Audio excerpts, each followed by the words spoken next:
인류는 오랫동안 우주와 그 미지의 영역에 대한 탐험을 꿈꿔왔으며 특히 달에 대한 매혹은 각별하다.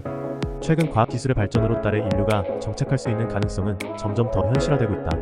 달의 표면에는 물이 존재하는 것으로 밝혀졌으며 이는 인류가 달에서 생존할 수 있는 핵심 조건 중 하나다. 또한 여러 나라에서는 달 탐사를 위한 계획을 세우고 국제적 협력을 통해 달 기지 건설을 목표로 하고 있다. 하지만 여전히 극심한 온도 변화, 방사선, 먼지 문제 등 극복해야 할 도전 과제가 존재한다. 결론적으로 인류가 달에 정착할 수 있는 날은 점차 다가오고 있으나 이를 현실로 만들기 위해서는 아직 많은 연구와 준비가 필요하다. 인류가 달에 정착하는 데 있어 중요한 또 다른 고려사항은 지속 가능한 생명 유지 시스템의 개발이다. 식량, 물, 산소를 달 환경에서 어떻게 지속적으로 공급할 수 있을지에 대한 해결책이 필요하다. 이를 위해 과학자들은 달 표면 또는 지하의 식물을 재배할 수 있는 방안을 연구 중이며 자원순환 시스템을 개발하여 달 기지에서의 삶을 자급자족하게 만드는 방안도 모색하고 있다. 또한 우주여행의 비용과 기술적인 어려움을 줄이기 위한 노력도 지속되고 있다. 이러한 과제들을 해결한다면 인류는 머지않아 달에 자리잡고 우주로의 더 큰 발걸음을 내딜 수 있을 것게다가 달 정착을 위한 타당성 연구 및 기술 개발에는 엄청난 비용이 수반되며 국제 공동체의 지속적인 지원과 협력이 필수적이다. 따라서 달에 대한 국제적인 법적 및 정책적 틀을 마련하는 것 또한 중요한 과제가 되고 있다. 더 나아가 인류가 달에서 지속 가능한 생활을 영위하기 위해서는 우주 환경을 보호하고 지속 가능하게 관리하는 방안에 대한 깊은 고민이 필요하다. 결국 달 인류가 정착하는 것은 인류의 우주 탐험에 있어 또 다른 거대한 도전이자 기회가 될 것이다. 인류 역사상 가장 강력한 무기는 핵무기입니다. 1945년 미국이 일본 히로시마와 나가사키에 원자폭탄을 투하하면서 핵무기의 파괴력을 전 세계에 처음으로 보여주었습니다. 핵무기는 순식간에 수만 명의 생명을 앗아가고 장기간에 걸쳐 환경과 생명체에 치명적인 영향을 끼칩니다. 이후 핵무기는 더욱 발전하여 수백만 명을 살상할 수 있는 엄청난 파괴력을 지니게 되었습니다. 핵무기의 존재는 인류에게 가장 큰 위협이자 핵전쟁의 위험성을 상기시키는 강력한 메시지입니다. 역사를 돌아보면 인류는 수많은 질병과의 싸움을 벌여왔습니다. 그 중에서도 최악으로 꼽히는 질병은 흑사병입니다. 14세기에 유럽을 강타한 흑사병은 약 7,500만에서 2억 명 사이의 생명을 앗아갔고 당시 세계 인구의 약 13을 차지하는 엄청난 수치입니다. 패스트균에 의해 발병하는 이 질병은 치사율이 극히 높으며 당시에는 치료법도 없어 사망률이 더욱 높았습니다. 흑사병은 인류 역사상 최악의 질병 중 하나로 기록되며 오늘날까지 그 충격이 잊혀지지 않고 있습니다. 인류 역사상 최고의 도박건은 아마도 미국의 항공우주국 NASA이 실행한 아폴로 11호 달 착륙 프로젝트일 것입니다. 1969년 미국은 네일 암스트롱과 버즈 올드린을 달의 표면에 안착시키는 대담한 사업을 실행했습니다. 이는 엄청난 기술적 도전과 불확실성을 동반했으며 성공 확률은 미지수였습니다. 달 착륙 프로젝트는 인류의 상상력을 초월하는 위험을 감수한 도박이었지만 결국 인간이 달에 첫 발을 내딛는 역사적 순간을 창조했습니다. 이 성공은 과학, 기술, 인간의 끈기가 어우러져 이루어낸 인류 역사상 가장 놀라운 업적 중 하나로 기록됩니다. 인류 최고의 발명품을 꼽는 것은 매우 주관적일 수 있으나 불문하고 인쇄술은 가장 혁명적인 발명품으로 자주 언급된다. 구텐베르크의 인쇄술은 지식의 전파 방식을 근본적으로 변화시켰으며 교육의 대중화와 정보의 민주화에 크게 기여하였다.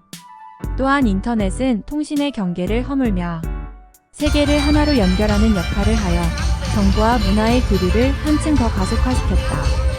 그러나 의학 분야에서도 페니실린과 같은 항생제의 발견은 수많은 생명을 구하고 질병과의 싸움에 있어 획기적인 전환점을 마련했다. 이처럼 각 발명품들은 시대와 분야에 따라 다양한 영향을 미쳐 인류 역사를 바꾸어 놓았다. 따라서 최고의 발명품은 개인의 가치관과 시대적 필요에 따라 달라질 수 있으며 인류 공동의 노력으로 이룬 수많은 혁신 중에서 하나를 선택하는 일은 매우 어렵다. 인류 최고의 아이디어는 바로쓰기입니다. 문자와 언어의 발명은 인류의 생각과 지식을 시간과 공간을 초월해 전달할 수 있는 기반을 마련했습니다. 이 아이디어는 지식의 축적을 가능하게 하여 과학, 문화, 예술 등 인류 문명의 발달에 필수적인 역할을 했습니다. 문자의 등장 이전에는 지식 전달이 구전에 의존했기 때문에 정보의 손실이나 왜곡이 일어나기 쉬웠습니다. 그러나 쓰기의 발명으로 인류는 정확하고 효율적인 정보의 기록과 전달 체계를 갖추게 되었고 이는 교육, 통신, 법률 등 사회의 모든 분야에 깊이 영향을 미쳤습니다. 결국 쓰기는 인간 문명 발전의 근본이 되는 최고의 아이디어로 평가받을 자격이 충분합니다.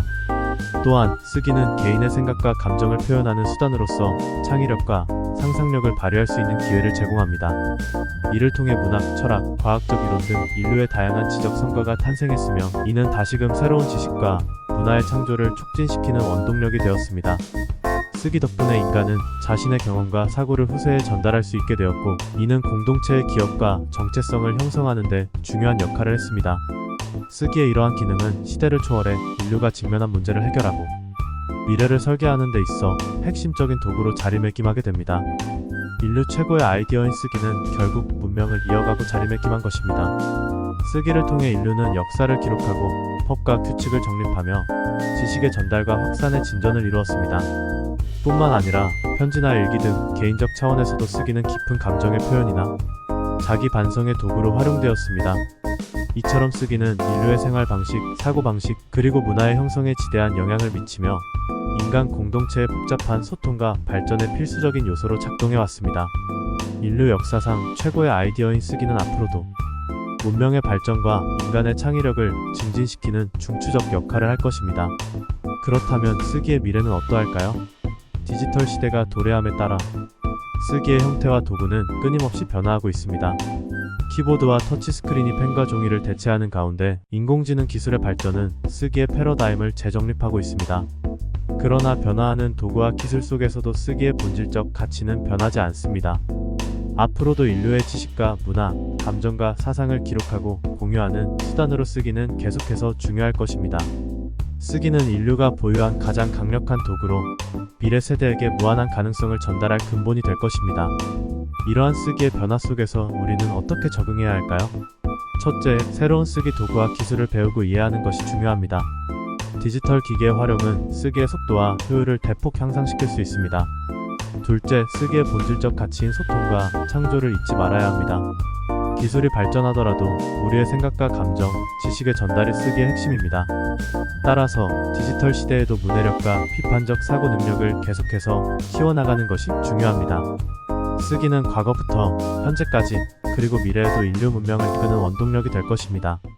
인류 역사상 최악의 바이러스들을 언급하자면 무엇보다도 인플루엔자, 에이즈 바이러스 HIV, 그리고 최근에 코로나 바이러스 SARS-CoV-1을 들 수 있습니다. 1918년 스페인 독감으로 알려진 인플루엔자는 단기간에 수천만 명의 생명을 앗아갔고 1980년대에 발견된 에이즈 바이러스는 전염성과 치명성에 있어서 인류에 큰 충격을 주었습니다. 또한 2019년 등장한 코로나 바이러스는 전 세계적인 팬데믹을 유발하며 세계사를 뒤흔들었습니다. 이 외에도 천연두 바이러스는 과거 수세기 동안 큰 위협이었으며 백신 개발로 인해 성공적으로 퇴치된 사례입니다. 각각의 바이러스들은 그 시대마다 인류에게 커다란 도전을 가져다 주었으며 예방 및 치료 방법의 발전을 촉구하는 계기가 되었습니다. 인류 최초의 건축물은 확실하게 결정하기 어렵지만 고고학자들은 대략 1만 년 전으로 추정되는 거주 목적의 구조물을 발견했습니다. 가장 오래된 건축물 후보 중 하나는 세계에서 가장 오래된 돌 구조물인 고베클리 테페입니다. 터키 남동부에 위치한 이 사이트는 기원전 9600년쯤에 건축된 것으로 추정됩니다. 고베클리 테페는 여러 개의 거대한 돌기둥과 벽화, 동물 조각이 있는 원형 구조물로 구성되어 있으며 이는 단순한 거주 목적을 넘어서 종교적 또는 사회적 집회 장소로 사용됐을 가능성을 시사합니다. 이 고대 건축물은 인류 문명과 초기 종교의 발전에 대한 중요한 단서를 제공합니다. 인류 최초의 도구는 약 260만 년 전에 아프리카에서 사용된 것으로 추정되는 올디완 도구입니다. 이 도구들은 주로 강둑에서 발견되는 돌들을 이용해 만들었으며 큰 돌을 때려 작은 조각들을 만들어냈습니다. 이 작은 돌 조각들은 날카로운 가장자리를 가지고 있어 고기를 자르거나 식물의 뿌리를 파는 등 다양한 방법으로 활용되었습니다. 올디완 도구의 발견은 인류가 단순히 주변 환경을 이용하는 것을 넘어서 환경을 의도적으로 변화시킬 수 있는 능력이 있었다는 것을 보여주는 중요한 증거입니다. 구독과 좋아요는 저에게 많은 힘이 됩니다. 인류 최초의 도박 게임을 탐색하면 고대 문명으로 거슬러 올라가야 합니다. 고대 중국, 이집트, 그리스 문명에서는 다양한 형태의 도박이 존재했습니다. 그중 가장 초기 형태의 도박 게임은 캐스팅, 롯캐스팅 라츠로 알려져 있습니다. 이는 운명이나 신의 뜻을 해석하기 위해 돌, 나무 조각, 뼈 등을 던져 결과를 점치는 행위였습니다. 이러한 방식은 오늘날의 주사위 게임으로 발전했으며 도박의 기원으로 여겨집니다. 따라서 인류 최초의 도박 게임은 주사위와 유사한 형태의 캐스팅 롯이라고 볼 수 있습니다. 인류 최초의 무기는 돌이었다는 주장은 상당한 근거를 갖고 있다. 고고학적 발견에 따르면 구석기 시대 초기 인간들은 생존과 사냥을 위해 날카롭게 다듬어진 돌을 사용했다. 이러한 돌 도구들은 약 250만 년 전 아프리카에서 처음 등장했으며 이는 인류가 사용한 최초의 인공 도구로 간주된다. 초기 인간들이 돌을 선택한 것은 풍부한 자원이며 가공하기 쉽고 날카로운 모서리를 만들어 효과적인 절단이 가능했기 때문일 것이다. 따라서 인류 최초의 무기가 돌이었을 가능성은 매우 높으며 이는 인류의 도구 사용 능력과 창의성의 발달을 의미한다. 인류 최초의 전쟁이 무엇이었는지 정확히 알 수는 없지만 기록된 역사 속에서 가장 오래된 전쟁은 기원전 2700년경에 발생한 시메르와 엘람 사이의 전쟁입니다. 이 전쟁은 메소포타미아 지역의 지배권을 둘러싼 분쟁에서 비롯되었습니다. 하지만 인류 최초의 전쟁은 이보다 훨씬 앞선 선사시대에 발생했을 가능성이 높지만 그에 대한 구체적인 기록이나 유물은 발견되지 않았습니다. 따라서 선사시대의 전쟁에 대해서는 추측만 가능하며 이는 인류 사회가 복잡해짐에 따라 불가피하게 발생한 현상으로 볼 수 있습니다. 인류 최초의 책에 관한 질문은 역사와 문화에 대한 깊은 탐구로 이어진다. 가장 널리 인정받는 인류 최초의 책은 고대 메소포타미아 문명에서 발견된 길가메시 서사시다. 기원전 약 2100년경에 쓰여진 이 서사시는 점토판에 쐐기 문자로 기록되었으며 인간의 운명과 신들의 세계를 다룬 내용으로 당시 사람들의 삶과 신념, 문화를 이해하는 데 중요한 열쇠를 제공한다. 길가메시 서사시는 오늘날에도 여전히 문학과 역사의 보물로 손꼽힌다. 인류 최초의 화폐 사용은 구체적인 날짜를 지정하기 어렵지만 대략 기원전 300년경에 시작된 것으로 추정된다. 이 시기에 메소포타미아 지역에서 최초의 화폐로 사용된 것은 바로 은이었다. 당시 거래는 물물 교환 방식에서 점차 발전하여 보다 효율적인 경제 활동을 위한 수단으로 은이 채택되었다. 은은 무게를 측정하여 거래의 가치를 결정짓는 데 사용되었으며 이는 거래를 표준화하고 복잡한 거래를 단순화하는 데 큰 역할을 했다. 따라서 인류 최초의 화폐 사용은 경제 활동의 효율성을 크게 높이는 중대한 변화였다고 할 수 있다. 만약 인류가 갑자기 사라진다면 지구는 어떤 변화를 겪게 될까? 첫 번째로 눈에 띄는 변화는 도시와 인공 구조물들이 자연에 의해 서서히 잠식되기 시작할 것이다. 건물들은 무너지고 도로와 교량은 파괴될 것이다. 동물들이 도시로 돌아와 다시 자신들의 영역을 만들며 식물은 건축물을 덮어 자연의 모습을 회복할 것이다. 이와 함께 지구의 대기와 수질은 점점 깨끗해져 환경의 질이 개선될 것이다. 핵발전소와 같은 위험 요소들은 당장에 큰 문제를 일으킬 수 있으나 시간이 지나며 자연이 점차 회복할 것이다. 인류가 없어진 후 몇 세기가 지나면 지구는 자연 상태로 돌아가 인류의 흔적은 거의 사라지게 될 것이다. 이는 자연의 회복력과 변화의 속도를 잘 보여주는 사례가 될 것이다. 인류는 오랜 시간 바다를 연구해왔지만 실제로 알고 있는 것은 빙산의 일각에 불과합니다. 전문가들은 인간이 해양의 약 5%만을 탐사했다고 추정하고 있습니다. 깊은 바다의 대부분은 아직도 미지의 영역으로 남아있으며 해양 생물의 91% 이상이 발견되지 않은 채로 있을 것으로 예측됩니다. 첨단 기술의 발전에 힘입어 해양 탐사는 지속적으로 진전을 이루고 있으나 여전히 대양의 심오한 비밀은 인간의 지식 범위를 초월합니다. 예를 들어 마리아나 해구 같은 심해는 그 깊이와 압력 때문에 탐험하기가 매우 어렵습니다. 또한 해양의 거대한 면적과 다양한 환경은 탐사를 복잡하게 만듭니다. 바다는 지구의 생태계에 중요한 역할을 하며 기후 변화에도 큰 영향을 미칩니다. 따라서 인간은 계속해서 해양을 탐사하고 이해해야 할 중대한 책임이 있습니다. 해양 연구를 통해 새로운 자원, 생물종을 발견하고 환경 보호를 위한 효과적인 전략을 수립할 수 있습니다. 인류가 문자를 사용하기 시작한 것은 대략 5억 년 전으로 거슬러 올라갑니다. 가장 초기의 문자 사용 예는 수메르 문명에서 발견된 점토판에 새겨진 결합 문자이며 이는 기원전 300년경 메소포타미아 지역에서 발생했습니다. 이 문자들은 주로 거래 기록, 법률, 왕조의 역사 등을 기록하는 데 사용되었습니다. 문자의 발명은 인류 역사에 큰 획을 긋는 사건이었으며 지식의 전달, 보관, 확산에 큰 영향을 미쳤습니다. 이후 문자 시스템은 각기 다른 문화와 지리적 조건에 맞게 변화해왔고 오늘날 우리가 사용하는 다양한 문자 체계로 발전하였습니다. 인류가 시간이라는 개념을 인식하기 시작한 정확한 시점을 특정하기는 어렵지만 고대 문명의 발전 과정에서 이미 시간을 계산하고 이해하는 능력이 있었음을 알 수 있습니다. 고대 이집트인들은 해가 뜨고 지는 자연의 주기를 통해 1년을 12개월로 나누고 고대 바빌로니아인들은 24시간제를 도입한 최초의 문명 중 하나였습니다. 이처럼 인류는 천체의 움직임을 관찰하면서 일상생활 속에서 시간의 흐름을 인지하고 그것을 체계적으로 분류하기 시작했습니다. 그 기원은 수천 년 전으로 거슬러 올라가며 시간을 이해하고 관리하는 것은 문명 발전의 필수적인 요소로 자리 잡게 되었습니다. 구독과 좋아요는 저에게 많은 힘이 됩니다. 인류가 실을 사용하기 시작한 시기는 정확히 알기 어렵지만 고고학적 발견을 통해 최소 10,000년 전부터 실이 사용되었음을 확인할 수 있다. 구석기 시대의 초기 인간들은 동물의 힘줄, 식물의 섬유 등을 이용해 기본적인 실을 만들어 의류나 도구 제작에 활용했다. 신석기 혁명 이후 농경의 발달과 함께 실을 생산하는 기술도 급속히 증보하였으며 이는 직조와 같은 섬유공예의 탄생으로 이어졌다. 따라서 실의 사용은 인류 문명 발달과 개를 같이 하며 발전해왔다고 할 수 있다. 인류가 옷을 착용하기 시작한 정확한 시기는 밝혀지지 않았지만 고고학과 유전학 연구를 통해 약 17만 년 전부터 옷을 입기 시작한 것으로 추정된다. 이 시기는 마지막 빙하기가 시작되기 전으로 추운 기후로 인해 생존을 위해 동물의 가죽이나 식물의 섬유를 이용하여 몸을 보호할 필요성이 생겼기 때문이다. 특히 인류가 아프리카를 벗어나 다양한 환경에 적응하며 이동한 것과 관련이 깊다. 초기의 의복은 단순한 보호용이었지만 시간이 지나면서 사회적, 문화적 역할을 하게 되었으며 오늘날 패션의 다양성으로 이어졌다. 인류를 위협하는 최악의 바이러스는 과거에도 현재에도 수많은 인류의 생명을 앗아갔다. 대표적인 바이러스로는 에볼라, 사스, 코로나19 등이 있다. 에볼라는 높은 치사율로 공포를 자아내며 사스는 빠른 전파력으로 전 세계를 긴장시켰다.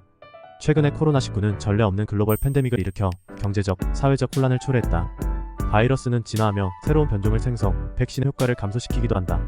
지속적인 연구와 국제협력, 예방접종이 인류를 지키는 핵심이다. 정부와 과학자들의 공조로 바이러스 퇴치에 힘써야 한다. 인류의 종말에 대한 논의는 오랜 시간 동안 철학, 과학, 종교의 영역에서 진지하게 다뤄져 왔다. 환경 파괴, 핵전쟁, 대규모 전염병 등 인류를 위협하는 다양한 요소들이 존재하지만 동시에 과학기술의 발전은 이러한 위협들에 맞서 싸울 수 있는 새로운 방법들을 제시하고 있다. 결국 인류의 종말이 올지 안 올지는 우리가 어떻게 행동하느냐에 달려있다. 지속 가능한 발전, 국제적인 협력, 그리고 기술 혁신을 통해 우리는 위기를 기회로 바꿀 수 있다. 인류의 미래는 결코 예정된 것이 아니며 우리의 선택에 의해 결정된다. 하지만 이러한 낙관적인 시각에도 불구하고 인류가 직면한 도전은 경시할 수 없다. 기후 변화로 인한 자연재해의 빈도와 강도가 증가하고 있으며 생물 다양성의 손실은 생태계의 균형을 위협하고 있다. 또한 기술 발전이 가져올 수 있는 예측 불가능한 결과들도 존재한다. 이러한 문제들을 해결하기 위해서는 단순히 기술의 발전만으로는 부족하다. 인류는 정치, 경제, 문화 등 사회의 모든 분야에서 지속 가능한 발전을 위한 근본적인 변화를 이끌어내야 한다. 인류의 종말이 오지 않도록 하기 위해 우리는 더욱 협력하고 지혜를 모아야 한다. 인류의 조상은 단 한 명일까요? 진화 생물학자들은 현대 인류의 유전적 다양성을 연구하며 한 가지 중요한 질문에 직면했습니다. 모든 인간의 조상이 과연 한 명일까요?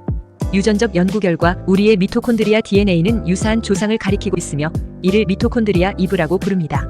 그러나 이는 유일한 조상을 의미하지 않습니다. 실제로 우리의 유전자 풀은 다양한 조상들의 혼합 결과입니다. 즉 현대 인류는 단일한 출발점보다 여러 인류 집단의 복잡한 상호작용의 산물이라 할 수 있습니다. 초창기 인류가 여러 지역에 분포하며 살아갔을 때 그들 간의 언어는 상당히 다양했을 것으로 추정됩니다. 인류가 처음 등장한 지역에서부터 다른 지역으로 이동하면서 자연스럽게 언어는 진화하고 갈라졌을 것입니다. 그 결과 서로 다른 지역에서 생활한 인류 집단 간에는 자신들만의 고유한 언어와 의사소통 방식을 개발했을 가능성이 높습니다. 따라서 이들이 서로 만났을 때 완전히 다른 언어를 사용했기 때문에 의사소통에 상당한 어려움을 겪었을 것으로 보입니다. 하지만 몸짓이나 소리, 그림과 같은 비언어적 방식을 통한 기본적인 의사소통은 가능했을 것입니다. 최초의 인류는 누구인가를 탐구하면서 과학자들은 인류의 기원을 추적하는 복잡한 여정을 이어가고 있다. 현재까지의 연구 결과 최초의 인류는 약 200만 년 전 아프리카 대륙에서 진화한 호모 하빌리스 호모 HABILIS로 추정된다. 이 종은 사람과 비슷한 형태를 갖춘 최초의 존재로 도구를 사용하고 간단한 사회적 상호작용을 시작했다고 여겨진다. 그러나 과학의 발전에 따라 더 오래된 화석이 발견될 수 있으며 인간 진화에 대한 이해는 지속적으로 업데이트될 것이다. 고고학, 유전학, 인류학의 통합적 연구를 통해 과거의 미스터리를 하나씩 밝혀가며 최초의 인류에 대한 실마리를 풀어나가고 있다. 세상 모든 사람은 나와 친척일까요?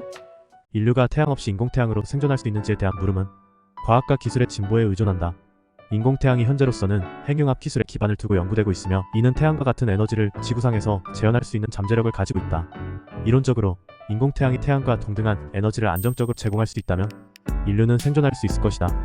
그러나 이는 대규모 에너지 생산, 생태계 유지, 식량 생산 등 여러 복잡한 문제를 해결해야만 실현 가능한 시나리오이다. 결론적으로 태양 없이 인공태양으로 인류가 생존 가능성은 이론상 존재하지만 현실적으로는 상당한 기술적 진보가 필요한 상태이다.